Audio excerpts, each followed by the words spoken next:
Welcome to the Deep Dive. We sift through essential sources to pull out the most powerful insights, helping you get informed fast. Today, we're doing a deep dive specifically for high performers, business pros, coaches, athletes, anyone looking to really own their day and unlock their best self. We're working with some fantastic material from Coach Ed Padalecki, and he draws on thinkers like Darren Hardy and Todd Henry. Our goal here is to find those actionable nuggets that let you build what Coach P calls a masterpiece day. And what's really compelling, I think, is how this wisdom, it's all rooted in performance psychology, but it gives you actual systems, concrete things you can do. It's not just vague motivation. It's about architecting your day, designing it for peak output, optimal recovery, focusing on the bits you can control, which honestly, most people just overlook. Okay, let's unpack that. Starting with Coach Ed Padalecki's idea of owning your bookends. Okay, Coach P really hammers home this insight from Darren Hardy's The Compound Effect, that you have way more control over the very start and the very end of your day, much more than the middle, which can often feel chaotic. He calls these spots your bookends, your AM and PM rituals. Why focus there? What's the leverage? Well, it seems a bit backward, maybe, but a key insight from sports psychology is that structure, well, it actually creates freedom. Sounds rigid, I know. But the discipline of a routine, that's what frees up your mental energy for real creativity, for peak performance. Look at Olympic coaches, cognitive performance researchers, they all agree. High achievers run on systems, not just willpower. These rituals, pre-performance and recovery, they create rhythm, consistency. They align with your identity. Think of your morning and evening routines like mental warmups and cooldowns. They cue your brain, get it ready for peak output, then help it recover optimally. If you skip them, you're basically trying to perform cold. Okay, that makes sense. But here's a twist Coach Padalecki throws in that might surprise people. He argues you should actually design your championship day starting with the PM bookend first. That feels counterintuitive, right? We're so focused on morning productivity. Why start at night? What's this reverse engineering a morning win about? It's such a game changer. Coach P explains it's not just about clocking enough sleep hours. It's about neurocognitive recovery. So that's your brain literally repairing itself, optimizing. And it's about circadian alignment, getting your internal body clock synced up. These are biological processes, right? They directly impact how you perform tomorrow. So when you shut down intentionally, deliberately, you're signaling to your brain, okay, we're in control here. You're prepping for the next day before it even begins. So how do you do that intentional shutdown? Because I think for a lot of high performers, the workday just sort of bleeds into the evening. There's no clear stop. What does Coach Padalecki suggest for actually building that PM bookend? That's the key question for you, the listener, isn't it? How do you intentionally shut down? Coach P suggests a simple ritual to mark the end of work. Could be a verbal cue, like actually saying shutdown complete. Then, the really critical step, removing digital stimuli, what he calls the digital sunset. Put the screens away and embrace analog stuff, reading a physical book maybe, connecting with loved ones face-to-face, no devices, journaling, even some light stretching. And finally, create a specific sleep ritual, something that signals to your nervous system, okay, it's safe to relax now.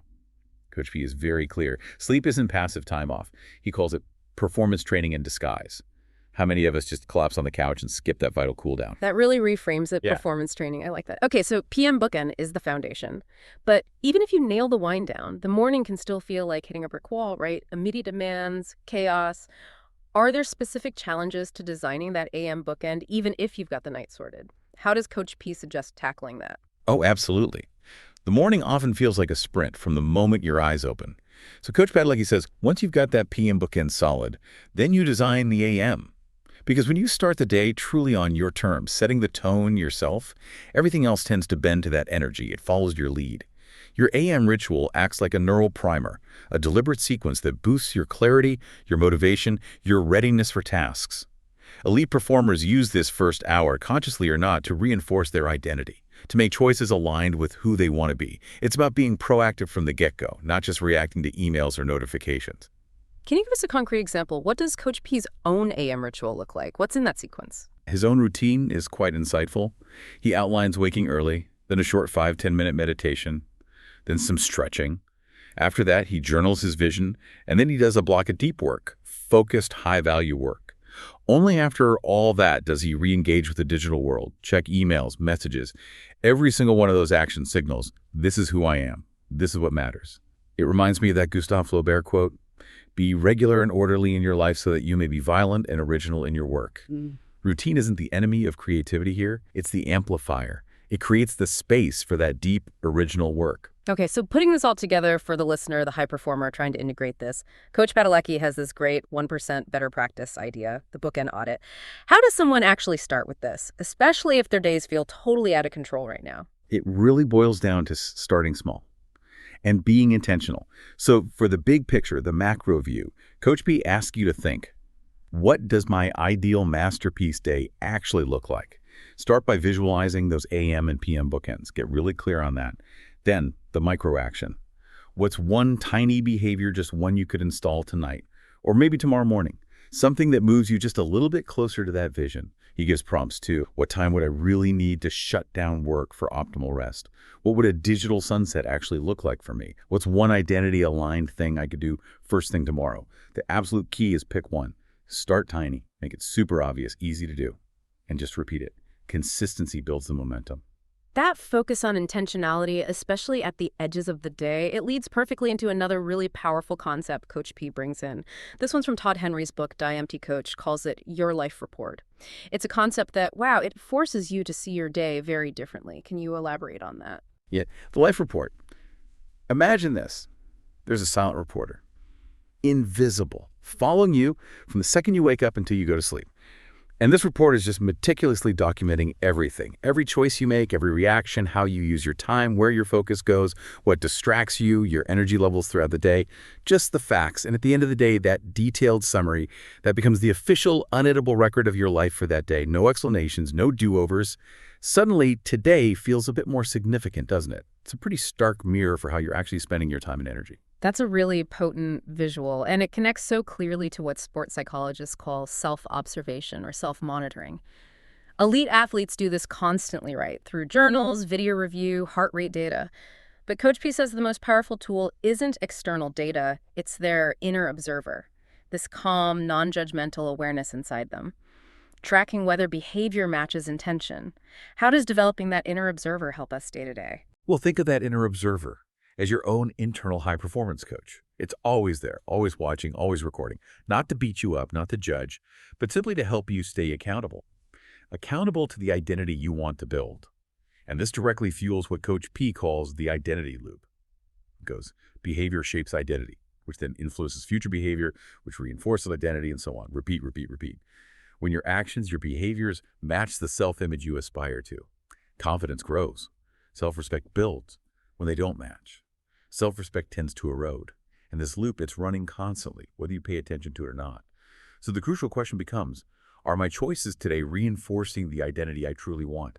That inner reporter, that inner observer, it's documenting your vote. Every action is a vote for the person you are becoming. Wow. Okay, so for the 1% better practice related to this, Coach Padalecki asks you to reflect. If today's actions, everything captured in that theoretical report, were laid out, would you be proud? Would you feel good about how you showed up? And if the answer is maybe not entirely, well, the day's not over. There's still time to shift the narrative. What's the action step? How can you make that shift? The action is simple, but powerful. Pick one moment.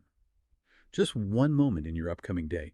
Maybe it's a meeting you've scheduled, a workout, an important conversation, a key decision you need to make. And in that one moment, choose consciously to show up with total clarity and intention. Align your actions with your best self. Make it a signature moment, something your inner observer will highlight with a sense of pride. It's about choosing to write one better line in your life report, starting right now. And connecting this all back, Coach Padalecki's sources, they really highlight this key point. You can't always control the chaos. The middle of the day might throw curveballs, but you can absolutely anchor your day in purpose and structure and identity out by owning those bookends and by engaging that inner observer. It reminds me of the legendary basketball coach John Wooden. He famously said, the true test of a man's character is what he does when no one is watching. Exactly. And the thing is, someone is always watching. You are your inner observer. The way you show up today, the choices you make, that becomes the foundation for who you are tomorrow. By winning the edges of your day, the beginning and the end, you make the messy middle much more manageable. It gets easier. So our final thought for you to chew on is this. How will you write a great page in your report today? How will you ensure your daily actions reflect the masterpiece day you're aiming to build? How will you live fully today so you can eventually, as Todd Henry puts it, die empty? Thanks for taking this deep dive with us. We hope this gives you some food for thought as you continue on your journey.